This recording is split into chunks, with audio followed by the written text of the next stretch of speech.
Movie के start में हम एक बेथ नाम की लेडी को देखते हैं, जिसे देखकर हमें पता चलता है कि ये बहुत ही ज्यादा डिप्रेस्ड है। और यहाँ पर हम बेथ को देखते हैं, वो सारी रात ड्रिंक करती है और अपनी शादी की वीडियोस देखने के बाद सोने चली जाती है। और जब वो सोने जाती है तो वो अपने हस्बैंड को याद करती है और ये विश करती है कि काश वो इसके साथ होता। तभी मेन डोर को कोई नॉक करता है और यहीं पर ये एक मिरर में रिफ्लेक्शन को देखती है, लेकिन यहाँ पर कोई भी नहीं था। इसके बाद हमें नेक्स्ट सीन में दिखाया जाता है कि बेथ की जब आंख खुलती है तो वो देखती है शायद वो कोई ड्रीम देख रही थी। और अब हमें दिखाया जाता है कि बेथ एक प्रोफेशनल टीचर है। वो रेडी होकर अपने स्कूल आती है क्योंकि आज पेरेंट्स टीचर मीटिंग थी। अब उसके पास एक लेडी आती है जो कि उसके स्टूडेंट की मदर थी। वो बेथ से पूछती है कि उसके बेटे को उसने सीक्रेट क्यों दिया, तो बेथ उसको बताती है क्योंकि उसने असाइनमेंट को सबमिट नहीं किया था, इसीलिए उसको सीक्रेट मिला है। तभी वो लेडी कहती है कि मेरा बेटा असाइनमेंट्स लेकर आया था लेकिन आप यहाँ पर मौजूद नहीं थी। तभी बेथ उस लेडी से सॉरी बोलती है और उसके बेटे का बी ग्रेड कर देती है, लेकिन वो लेडी अपने बेटे का ए ग्रेड चाहती थी। फिर बेथ उसको बताती है कि लास्ट थर्सडे मेरे हस्बैंड ने सुसाइड कर ली थी। और अब ये सुनकर वो लेडी चुप हो जाती है। अब आगे हम देखते हैं कि बेथ अपने घर पर है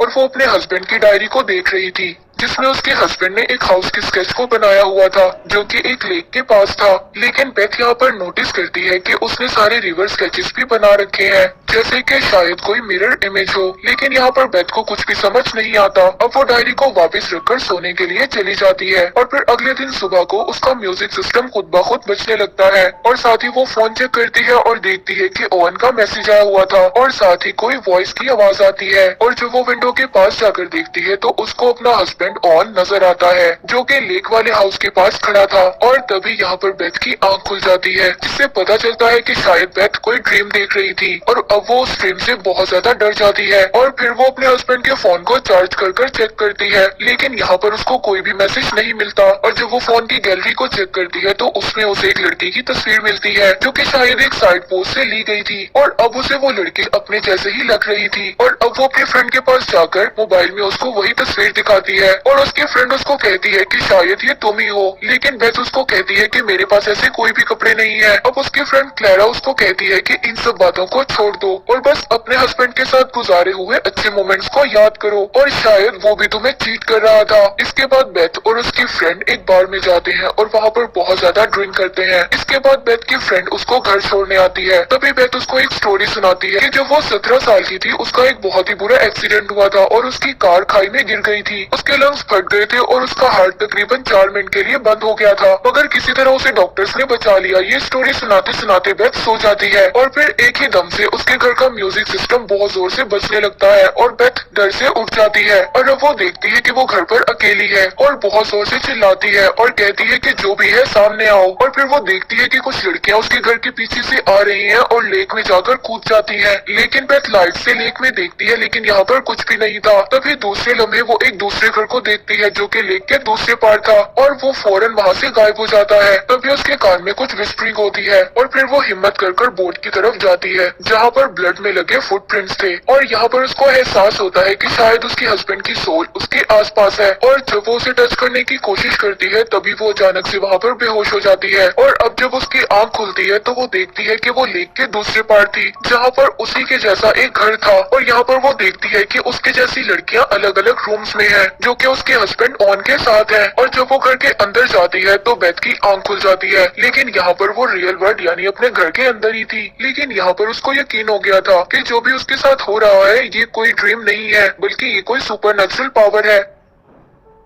और फिर वो अपने हस्बैंड का फोन चेक करती है जिसमें उसे बहुत सारी लड़कियों की तस्वीरें मिलती हैं जो लड़कियां दिखने में उसी के जैसी थी। और फिर वो इन्वेस्टिगेशन करने के लिए लेक की दूसरी तरफ जाने लगती है। तभी उसका नेबर उसको फॉरेस्ट के पास मिलता है और उसको रोकता है कि फॉरेस्ट में वो अकेली ना जाए, लेकिन वो अपने नेबर की नहीं सुनती और वहाँ पर चली जाती है। अब बेथ को वहाँ पर फॉरेस्ट में एक घर नजर आता है जो कि बिल्कुल उसके घर जैसा ही था लेकिन बहुत ज्यादा खराब हालत में था। और अब जब वो घर के अंदर आती है तो वहाँ पर उसको एक डॉल मिलती है जिसके अंदर बहुत ज्यादा पिन्स थी। ये देखकर उसे ये बात तो कंफर्म हो गई थी कि शायद ये कोई काला जादू है। इसके बाद वो अपने नेबर के घर दोबारा जाती है और उससे पूछती है कि तुम मुझे क्यों रोक रहे थे, तुम शायद मेरे हस्बैंड के बारे में कुछ जानते हो, उसके गलत कामों के बारे में तुम्हें कोई इन्फॉर्मेशन है। अब उसका नेबर उसको बताता है कि उस घर में उसने उसके हस्बैंड के साथ एक लड़की को देखा था और उसको इसीलिए कुछ नहीं बताया था कि शायद उसकी लाइफ इस बात से खराब हो। अब बेथ वापस घर जाकर अपने हस्बैंड की चीजों को देखने लगती है। वहाँ पर उसे 2 बुक्स मिलती हैं जो कि एक काले जादू की थी। और उस बुक को पढ़ने के बाद बेथ को कुछ भी समझ में नहीं आता। वो गुस्से में उस डॉल को नीचे फेंक देती है, जो डॉल उसे फॉरेस्ट वाले घर से मिली थी। लेकिन वो डॉल गिरने के बावजूद दोबारा सीधी खड़ी हो जाती है और फिर अचानक से बेथ को अपने ऊपर वाले फ्लोर से कुछ आवाजें आने लगती हैं। वो जब जाकर देखती है तो वहाँ पर उसे एक आदमी की सोल नजर आती है। जब वो उसे देखती है तो वो अपना सर उसकी तरफ घुमा लेता है, जिसे देखकर वो बहुत ज्यादा डर जाती है। और फिर अगले दिन बेथ बुक स्टोर पर जाती है जहाँ से ये बुक्स खरीदी गई थी। और बुक स्टोर में इसे वही लड़की नजर आती है जिसकी पिक्चर इसने अपने हस्बैंड के मोबाइल में देखी थी। और फिर वो उस लेडी से अपने हस्बैंड के बारे में पूछती है, जिसे सुनकर वो थोड़ी सी शॉक्ड हो जाती है। वो लेडी उसको बताती है कि शायद वो उसके हस्बैंड को जानती थी, लेकिन उनका आपस में कोई भी ऐसा रिलेशन नहीं था। इसके बाद बेथ अब अपनी फ्रेंड के पास जाती है और उसको सब चीजों के बारे में बताती है जो उसके साथ कुछ दिनों से हो रहा था। और उसकी फ्रेंड ये सब सुनने के बाद कहती है कि तुम अपने हस्बैंड ओवन के बारे में सोचना छोड़ दो, क्योंकि अब वो मर चुका है। और फिर जब रात को बेथ दोबारा अपने घर वापस आ जाती है तो वही लेडी उससे मिलने आती है जिसको उसने बुक स्टोर में देखा था। अब वो उसको बताती है कि वो उसके हस्बैंड को इतनी अच्छी तरह नहीं जानती, वो बस आपस में अच्छे फ्रेंड्स थे। और वो लेडी उसको बताती है कि तुम्हारा हस्बैंड तुम्हें बहुत चाहता था। अब ये सारी बातें बताकर वो लेडी वहाँ से चली जाती है। इसके बाद बेथ बहुत ज्यादा ड्रिंक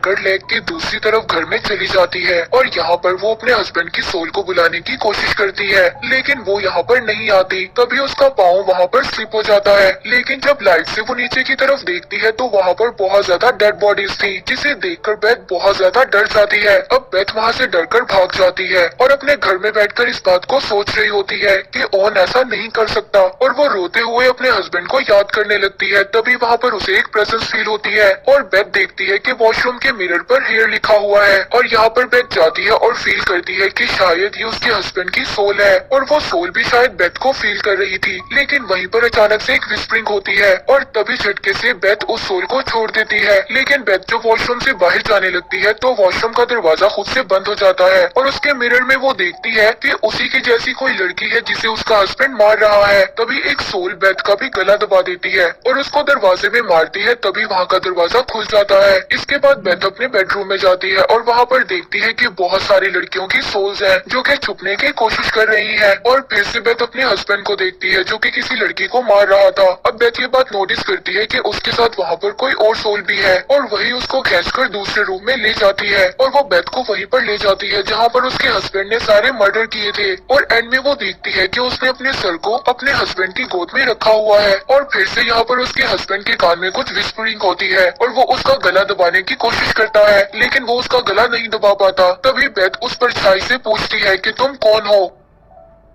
तभी परछाई उसको बोलती है कि आई एम नथिंग, मैं कोई भी नहीं हूँ। लास्ट टाइम तुमने मुझे तब फील किया था जब तुम्हारा एक्सीडेंट हुआ था, मगर उस टाइम तुम किसी तरह बच गई थी। और यहाँ पर हमें असल बात का पता चलता है, ये परछाई कोई और नहीं बल्कि डेथ है। और जब आखिरी टाइम में बेथ एक्सीडेंट के बाद जिंदा हो गई थी तभी से डेथ बेथ के पीछे पड़ी थी और वो उसको यहाँ से ले जाना चाहती थी, मगर बार बार उसका हस्बैंड उसको बचा लेता था। और उसके हस्बैंड ने ही डेथ को भड़काने के लिए एक मिरर हाउस बनाया था और वहीं पर वो बेथ जैसी लड़कियों को लाता था और डेथ की विस्परिंग के बाद वो उन लड़कियों को मार देता था। बेसिकली यहाँ पर जो डेथ है वो ओवन से ही बेथ को मरवाना चाहती थी। तो यहाँ पर बेथ का हस्बैंड डेथ को ही ट्रिक कर रहा था। और आखिर में हम देखते हैं कि डेथ बेथ की सोल को बंदी बना लेता है, क्योंकि डेथ यहाँ पर बेथ को खुद नहीं मार सकती, उसको अपनी जान खुद ही लेनी होगी, तभी वो उसकी सोल को मार पाएगा। और अब बेथ की सोल इस वक्त डेथ और लाइफ के डायमेंशन में फंसी हुई थी और अब डेथ यहाँ पर उसके हस्बैंड की शक्ल में उसको बहुत ही ज्यादा बहलाने और फिसलाने का काम करती है कि बेथ को जिंदगी वर्थलेस लगे और वो अपने आप को यहाँ पर गोली मार ले और वो खुद से सुसाइड कर ले। लेकिन तभी वहाँ पर उसकी फ्रेंड आ जाती है और वो बेथ को चिल्ला चिल्ला कर जगाने की कोशिश करती है। दूसरी दुनिया में बेथ को अपनी फ्रेंड की आवाज सुनाई देती है। तभी वो होश में आ जाती है और देखती है कि सुबह हो चुकी है और वो बोट में गन लेकर बैठी हुई है। तभी उसकी फ्रेंड स्विमिंग करते हुए बोट के पास आती है और उसे किनारे तक लेकर आती है। और अब यहाँ पर हमें ये बात पता चलती है कि बेथ के हस्बैंड ने सुसाइड क्यों किया था और वो यहाँ पर समझ गया था कि डेथ उसकी वाइफ को मरवा ही देगी, इसीलिए वो इस बात से सुसाइड कर लेता है। इसीलिए उसने खुद को ही मार लिया क्योंकि वो अपनी वाइफ को नहीं मारना चाहता था।